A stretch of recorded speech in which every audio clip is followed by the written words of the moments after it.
제9장. 이 일 후에 방백들이 내게 나와 이르되, 이스라엘 백성과 제사장들과 레위 사람들이 이 땅 백성들에게서 떠나지 아니하고 가나안 사람들과 헷 사람들과 브리스 사람들과 여부스 사람들과 암몬 사람들과 모압 사람들과 애국 사람들과 아모리 사람들의 가증한 일을 행하여 그들의 딸을 맞이하여 아내와 며느리로 삼아 거룩한 자손이 그 지방 사람들과 서로 섞이게 하는데 방백들과 고관들이 이 죄에 더욱 으뜸이 되었다 하는지라. 내가 이 일을 듣고 속옷과 겉옷을 찢고 머리털과 수염을 뜯으며 기가 막혀 앉으니, 이에 이스라엘의 하나님의 말씀으로 말미암아 떠는 자가 사로잡혔던 이 사람들의 죄 때문에 다 내게로 모여오더라. 내가 저녁 제사 드릴 때까지 기가 막혀 앉았더니 저녁 제사를 드릴 때에 내가 근심 중에 일어나서 속옷과 겉옷을 찢은 채 무릎을 꿇고 나의 하나님 여호와를 향하여 손을 들고 말하기를, 나의 하나님이여, 내가 부끄럽고 낯이 뜨거워서 감히 나의 하나님을 향하여 얼굴을 들지 못하오니, 이는 우리 죄악이 많아 정수리에 넘치고 우리 허물이 커서 하늘에 미침이니이다. 우리 조상들의 때로부터 오늘까지 우리의 죄가 심하매 우리의 죄악으로 말미암아 우리와 우리 왕들과 우리 제사장들을 여러 나라 왕들의 손에 넘기사 칼에 죽으며 사로잡히며 노략을 당하며 얼굴을 부끄럽게 하심이 오늘날과 같으니이다. 이제 우리 하나님 여호와께서 우리에게 잠시 동안 은혜를 베푸사 얼마를 남겨두어 피하게 하신 우리를 그 거룩한 처소에 박힌 못과 같게 하시고, 우리 하나님이 우리 눈을 밝히사 우리가 종로로 타는 중에서 조금 소생하게 하셨나이다. 우리가 비록 노예가 되었사오나 우리 하나님이 우리를 그 종살이하는 중에 버려두지 아니하시고, 바사 왕들 앞에서 우리가 불쌍히 여김을 입고 소생하여 우리 하나님의 성전을 세우게 하시며 그 무너진 것을 수리하게 하시며 유다와 예루살렘에서 우리에게 울타리를 주셨나이다.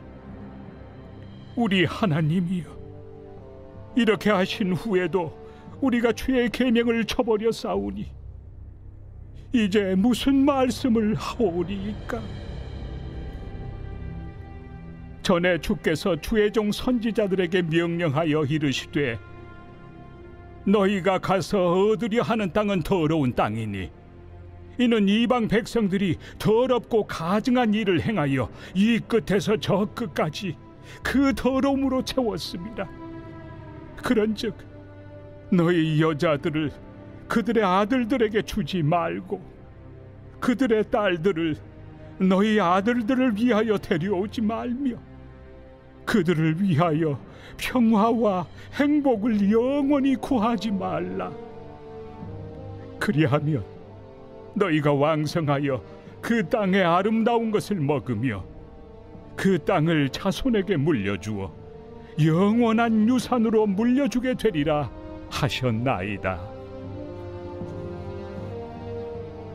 우리의 악한 행실과 큰 죄로 말미암아 이 모든 일을 당하였사오나 우리 하나님이 우리 죄악보다 형벌을 가볍게 하시고 이만큼 백성을 남겨주셨사오니 우리가 어찌 다시 주의 계명을 거역하고 이 가증한 백성들과 통혼하오리이까? 그리하면 주께서 어찌 우리를 멸하시고 남아 피할 자가 없도록 진노하시지 아니하시리이까? 이스라엘의 하나님 여호와여, 주는 의로우시니 우리가 남아 피한 것이 오늘날과 같사옵거늘 도리어 주께 범죄하였사오니 이로 말미암아 주 앞에 한 사람도 감히 서지 못하겠나이다 하니라.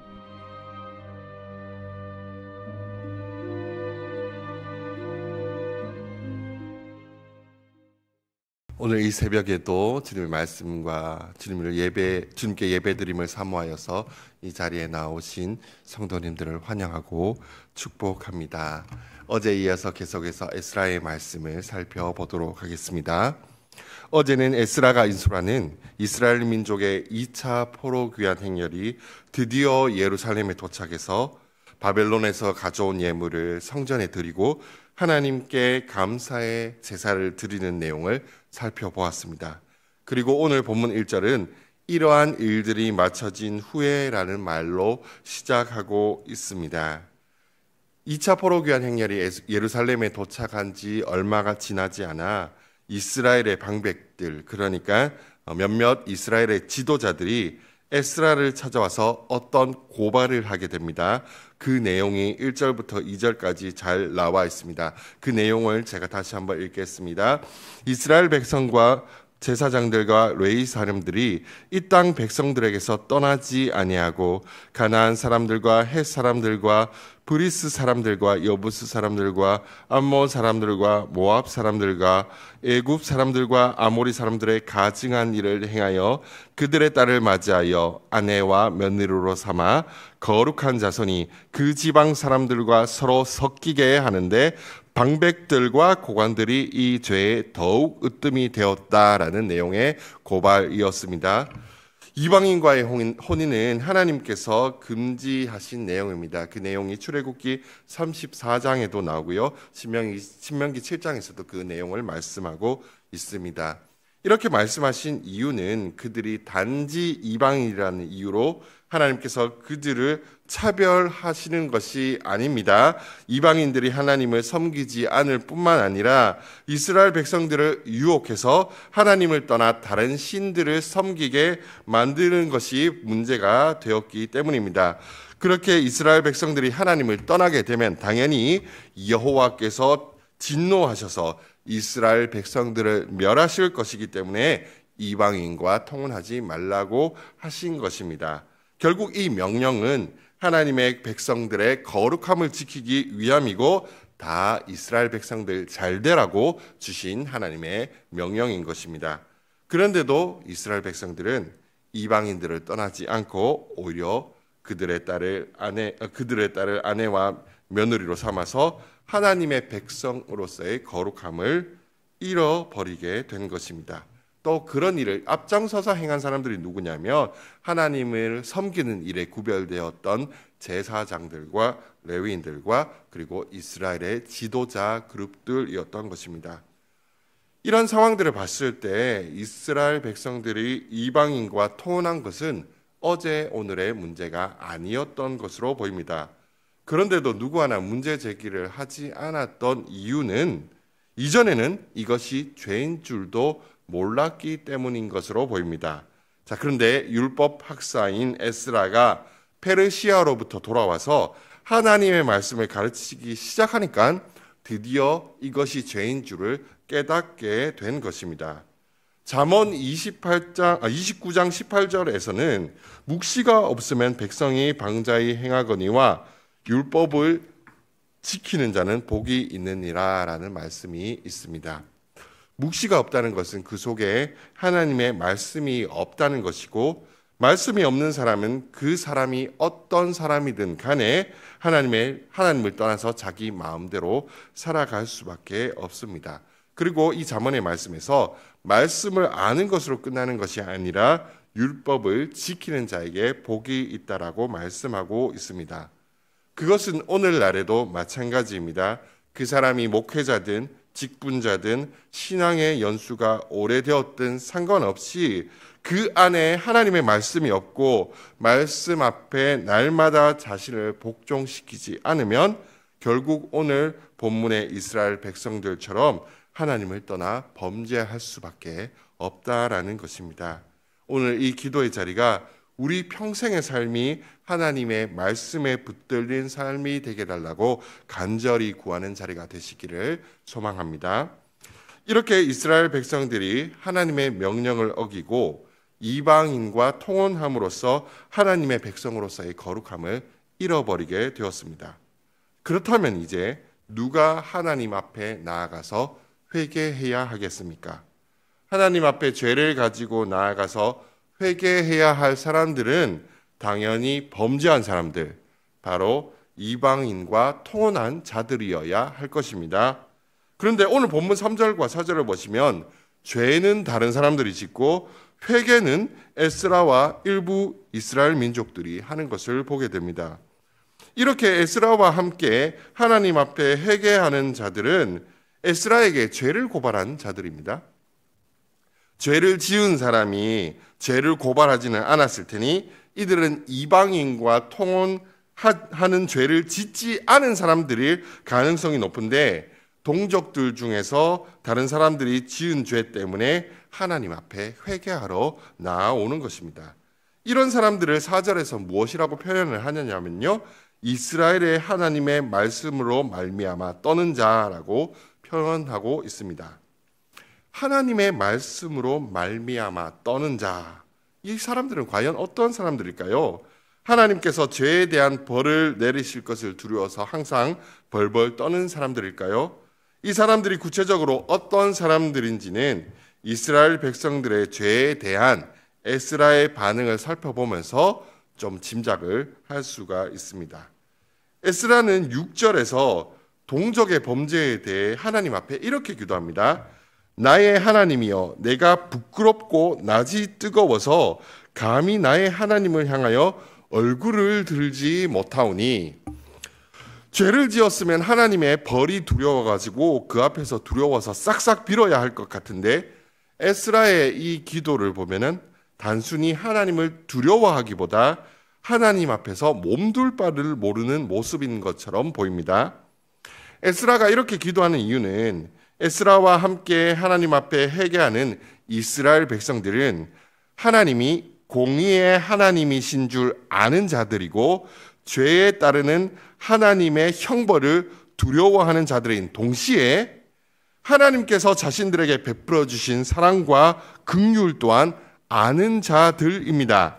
이 사실을 어떻게 알 수 있냐면 이어지는 기도에서 에스라는 하나님께서 이스라엘에게 베풀어 주신 사랑과 은혜에 대해서 계속해서 설명하고 있습니다. 제가 그 말씀들을 읽어드리겠습니다. 8절에 이렇게 나옵니다. 이제 우리 하나님 여호와께서 우리에게 잠시 동안 은혜를 베푸사. 9절의 말씀입니다. 우리가 비록 노예가 되었사오나 우리 하나님이 우리를 그 종살이하는 중에 버려두지 아니하시고, 13절의 말씀입니다. 우리 하나님이 우리 죄악보다 형벌을 가볍게 하시고 이만큼 백성을 남겨주셨사오니, 이렇게 계속해서 죄에 빠진 이스라엘에 하나님께서 베풀어 주신 은혜에 베풀어 주신 사랑과 긍휼을 나열하고 나서 그런데도 이스라엘 백성들이 하나님께 범죄를 했다라고 10절에서 고백하고 있습니다. 10절의 말씀을 제가 읽겠습니다. 우리 하나님이여, 이렇게 하신 후에도 우리가 주의 계명을 저버렸사오니 이제 무슨 말씀을 하오리이까? 하나님을 단지 공의의 하나님으로만 알고 있다면 벌벌 떨면서 두려워하기만 할 텐데, 하나님의 사랑과 긍휼을 아는 에스라와 일부 이스라엘 백성들의 반응은 좀 다릅니다. 자신들의 동족이 지은 죄를 가지고 하나님 앞에 회개할 때에 죄를 지었음에도 베풀어 주시는 하나님의 사랑 때문에 너무 부끄러워하고 송구스러워하는 모습으로 나갈 수밖에 없었던 것입니다. 성도님들, 하나님은 공의의 하나님이시지만 동시에 사랑의 하나님이십니다. 하나님의 공의와 사랑이 합쳐져서 범죄한 하나님의 자녀들, 하나님의 백성들에게 내리시는 것이 바로 징계입니다. 징계는 죄에 대한 형벌과 비슷해 보이지만 많이 다릅니다. 형벌이라는 것은 말 그대로 지은 죄에 대한 법대로 죄값을 받는 것입니다. 이러한 형벌에서 사랑을 기대하기란 어렵습니다. 그러나 부모가 자식을 사랑으로 징계하는 것은 다릅니다. 아이가 차가 다니는 길에서 막 장난을 치고 있어요. 도로가에서. 그러면 부모님이 장난치지 말라고 명령을 할 것입니다. 경고를 할 것입니다. 자, 그런데도 말을 듣지 않으면 어떻게 해야 될까요? 부모가 자녀의 등짝을 때리는 게 당연한 것입니다. 부모님께 순종하지 않았기 때문에 등짝을 맞는 것은 당연하지만 그 속에는 자녀를 향한 사랑이 담겨져 있는 것입니다. 자녀들이 어렸을 때는 부모님의 이런 사랑을 잘 알지 못하기 때문에 죄를 짓고도 도망치고 거짓말로 변명하기도 합니다. 맞고 나서 부모님을 원망할 때도 있습니다. 그런데 진짜 부모님의 사랑을 아는 자녀들은 부모님이 회초리만 딱 들어도 벌써부터 눈물을 뚝뚝뚝 흘리면서 잘못했다고 이야기를 하기도 합니다. 때릴 것도 없이 너 종아리 걷어 이렇게 말만 들어도 부모님께 잘못한 일들을 뉘우치는 것입니다. 그런데 이런 모습이 바로 하나님의 공의와 사랑에 압도되어서 하나님의 말씀 앞에 두려워 떠는 자들의 모습인 것입니다. 하나님께서 회초리를 들지도 않으셨는데도 하나님의 사랑 앞에서 죄를 아파하며 잘못했다고 회개하고 있는 모습이 바로 에스라와 이스라엘 백성들의 모습인 것입니다. 자, 이렇게 하나님의 말씀 앞에 두려워 떠는 자는 또 한 가지 특징이 있습니다. 바로 공동체의 죄를 마치 자신의 죄처럼 아파하며 회개한다라는 것입니다. 에스라가 하나님 앞에 회개하면서 무엇이라고 기도하는지 제가 7절의 말씀을 읽도록 하겠습니다.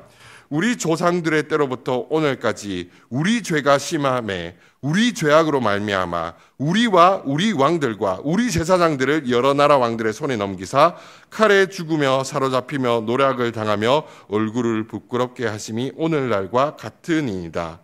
7절을 보시면 계속해서 이 죄가 우리의 죄라고 고백합니다. 이어지는 말씀에서도 동족들이 짓는 죄를 짓는 그 사람의 죄로만 여기는 것이 아니라 우리의 죄, 곧 나의 죄로 여기고 있는 것을 볼 수가 있습니다.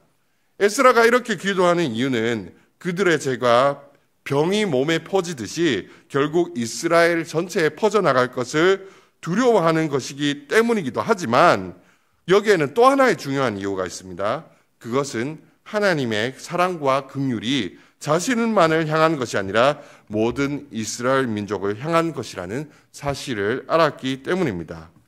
오늘 에스라서의 본문은 이미 하나님의 사랑과 긍휼을 받은 자가 공동체의 죄 앞에서 어떻게 반응해야 하는지를 잘 보여주고 있습니다. 오늘날 많은 성도님들이 개인의 죄에 대해서는 회개하지만 공동체의 죄를 가지고 공동체의 거룩함에 대해서는 잘 기도하지 않는 것이 사실입니다. 공동체의 죄를 놓고 기도하는 것은 죄 짓는 저것들이 문제야라고 하면서 다른 시체들을 정죄하고 끝내는 것이 아니라 공동체의 죄를 나의 죄처럼 아파하며 죄를 짓는 저들만이 아니라 나 또한 하나님의 긍휼이 필요한 자임을 고백하는 것입니다. 이렇게 하나님의 공의와 사랑 앞에서 하나님의 도우심을 구하며 나아가는 자들이 바로 하나님의 말씀 앞에서 두려워 떠는 자의 모습인 것입니다. 어제도 잠깐 나누었지만 어제는 8.15 광복절이었습니다. 이 광복절을 즈음하여서 우리가 속한 공동체, 우리가 속한 나라의 죄악을 가지고 하나님 앞에 회개하며 나아갈 수 있는 우리 모든 서풍의 성도님들이 되었으면 하는 그런 간절한 소망이 있습니다. 저와 성도님들이 오늘 기도하는 가운데 우리 공동체 가운데 하나님의 말씀을 떠나 범죄하는 모습들이 있는지를 깨닫게 해달라고 기도하기를 원합니다. 그리고 그런 죄들을 하나님께서 깨닫게 하실 때에 그 죄를 나의 죄로 여기며 하나님의 은혜와 긍휼을 붙잡고 나아가는 그러한 복된 기도의 자리가 되시기를 소망합니다. 그러한 하나님의 백성들에게 하나님은 반드시 그분의 긍휼과 사랑을 부어주실 것입니다. 이 시간 함께 기도하겠습니다. 하나님 아버지, 우리가 속한 공동체 안에 죄를 발견하게 되었을 때에 그것은 나의 문제로 여기고 하나님의 앞에 회개하는 마음을 주시옵소서. 그것을 위해 먼저 하나님의 은혜와 긍휼을 깊이 경험하게 하시고 그 사랑을 의지하며 나와 공동체의 허물을 하나님 앞에 내어놓는 우리 모든 소풍교회 성도님들이 되도록 인도하여 주시옵소서. 오늘 하루도 하나님의 한없으신 사랑을 의지하여 세상 가운데로 나아갑니다. 우리가 만나게 될 사람들에게 하나님의 사랑을 증거하는 복된 삶을 살아가게 능력을 더딥혀 주시옵소서. 이 모든 말씀 예수 그리스도의 이름으로 기도드립니다. 아멘.